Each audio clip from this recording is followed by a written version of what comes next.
The hidden needs behind those who excel at emotional support. Behavior in early stages. Those who excel at providing emotional value often have greater underlying needs. Think back to when you first started dating. They give you an ultimate romantic experience, providing exceptionally high emotional value. They're solicitous and attentive to your every need, available at a moment's notice, and pay attention to every detail, making you feel like you've found your soulmate, the person who loves you most in the world. At this point, you should be cautious, because all these sacrificial efforts might eventually be reclaimed from you in some form. Psychological analysis. We must understand why someone in a relationship would use sweet talk and provide such emotional value. Is it truly because they love you? While this possibility can't be ruled out, some people suppress their own needs to satisfy yours. Everything they say essentially serves this purpose. This explains why you might find that when some people are nice, they're excessively nice to you. But once you fail to meet their needs, they can become equally extreme in their negativity. The reason is that those sweet words and addictive emotional value are just means to please you and satisfy their own needs. Why do they behave this way? Psychologically, they haven't developed a mature personality. Their ability to understand and interpret their own and others' mental states is still stuck in an early, fragmented state that needs integration. They can only see and accept one side of things, for instance, only accepting happiness and positive emotions, not allowing anger or frustration.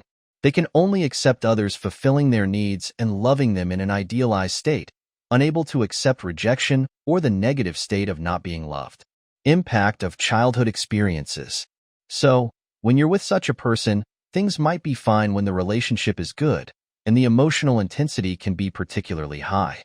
But once you fail to meet their needs or love them in the way they want, they'll either leave you immediately or start retaliating harshly. This is their emotional mechanism. What causes this? Analyzing from the perspective of the original family, the reason lies in their relationship with their mother. If a child couldn't receive unconditional love from their mother during childhood, needing to constantly please her to get the love they wanted, or even basic survival conditions, they would unconsciously learn this ability. They would feel that pleasing others is the only way to survive better. Relationship dynamics. As they grow up, in intimate relationships, they constantly use this pleasing approach to get what they want from you.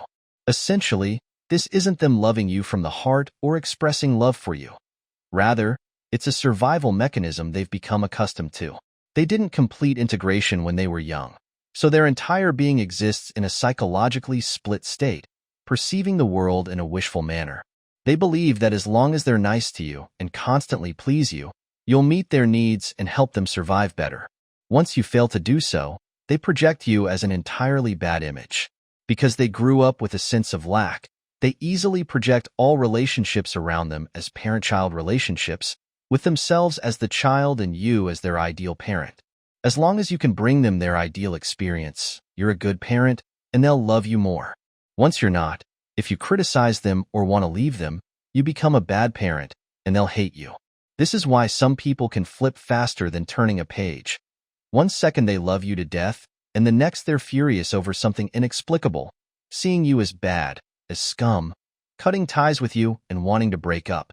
The reason is that their ability to understand and interpret mental states is still stuck in that early fragmented stage.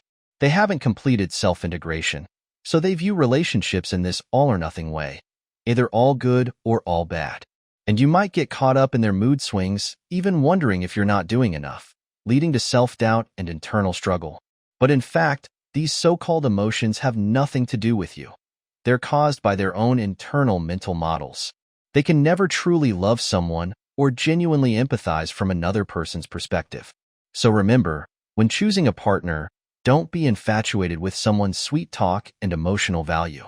As the saying goes, words too sweet often mask a bitter heart. If you enjoyed this series, don't forget to hit that subscribe button.